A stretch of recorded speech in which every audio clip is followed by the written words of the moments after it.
Oh, it says Okay, we're recording in the recording. corner. Yeah. So Chris wants us to have his face spread all over the internet. So I just thought there might be some people that want to see what we look like when they hear our voices on the podcast, right? I don't know. We're going to subject viewers and listeners to this conversation.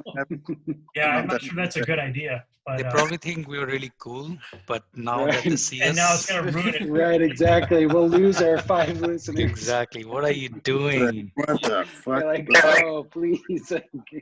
Oh, who Put are up Ron REM? Johnson Sorry, again. I'm gonna change the subject. Who are REM fans here? Yeah. Me, yes. Okay, Yeah.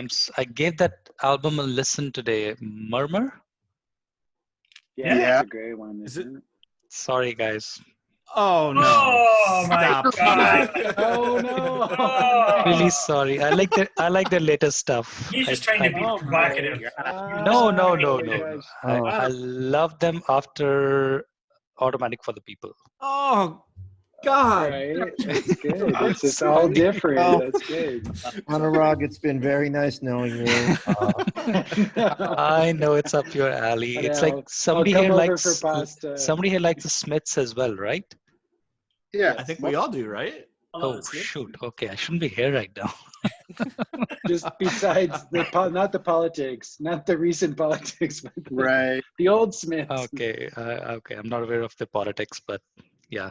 All right, Anurag, I have a So question for you. Here's Yeah. unfiltered Smith's reviews right now. Okay. Just what are your general impressions? Uh, barely listenable. Sorry. I've really tried because I know there's a big cult following for them and I wanted to like them, but I just, it's the same thing with early REM stuff. You decided to wait till we're recording to put this all on, like. No, I've Right. discussed this with Scott before. He knows.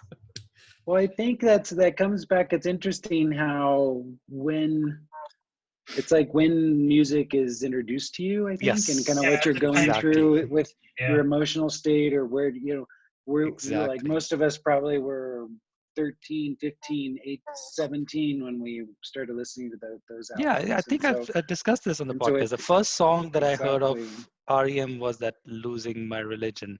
That was my Right, introduction. yeah. So I had no hope. Sorry, guys. Right. Or if you catch up later, then it's kind of like if I listen to some of that stuff now for the first time, I'd be like, I don't know. I think somehow there's a hook because it reminded you of some crush of a girlfriend or whatever, some silly situation you're in. I'm gonna disagree with Jeremiah. I know I shouldn't do that, but the cliche of You should. the cliche with the Smiths is, you listen to the Smiths when you're 17, right? And you're miserable and they're miserable, and that's how you relate to it, right? I mean, isn't that Right. pretty much? Yeah. Yeah. Okay. Well, I don't think I ever heard Smiths or Morrissey till about, really heard it. I might have heard a few songs, but actually listened till about 2005. So what was I then? I was over 50. Okay. So I reject the idea because at that point I was like, wow, this guy is really great. When you're truly miserable and you're super old. Well, there may be some truth to that, but no, it's just That's true I too. Yeah, appreciate it. that's a good point too. Okay. Before I stop this test recording, we got to hear something from Nicholas. Well, I was just gonna say I had a similar experience to you, David, because in the 90s, Chris, you might be able to remember this. I do remember the 90s. Yeah, but I loved Henry Rollins. And Really? fully into him, and he had this really passionate hate for Morrissey, and just despised Morrissey and seemed to sort of revel in any kind of opportunity to talk about how much he hated Morrissey. So that always kind of tainted my view of Morrissey and the Smiths. And so then it wasn't until, probably the last 10 years that I've sort of given them a chance. And it's like, this is just kind of like great pop music. And it's really the sort of intelligent sense of humor that's in it is great. And because I always remember people talking about Johnny Marr's guitar playing, also back in the kind of late 80s.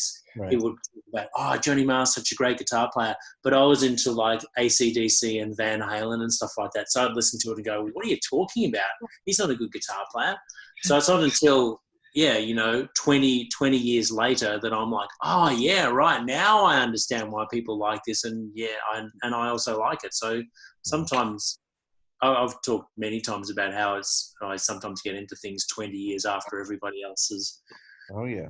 Well, Henry Rollins was like years ahead of the curve because Morrissey's canceled now. Well, He says he's a big Brexit guy.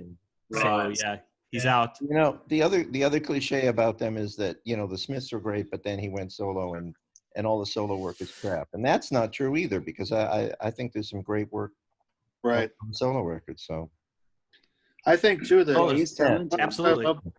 I love the Smiths in general, but each of their albums I think is got some pretty serious flaws after the first one. That's the way I look at it. I love The Queen is Dead, but I go back and listen to it and I don't like it quite as much as I thought I'd. You know, Now I got to come at you. there's some clunkers on there. I literally I went. You like that song? Which one? Which song? Frankly, Mr. Shankly? Yeah, frankly, Mr. Shankly. Oh. It's funny because literally today I took my kids to the dog park with the dog, and I played "The Queen is Dead" for them. So Yeah. every time I have the chance to trap my children in the car, I either play like Radiohead or the Smiths or whatever I can to try to. Right. Yeah. Yeah, I just think my memory Great.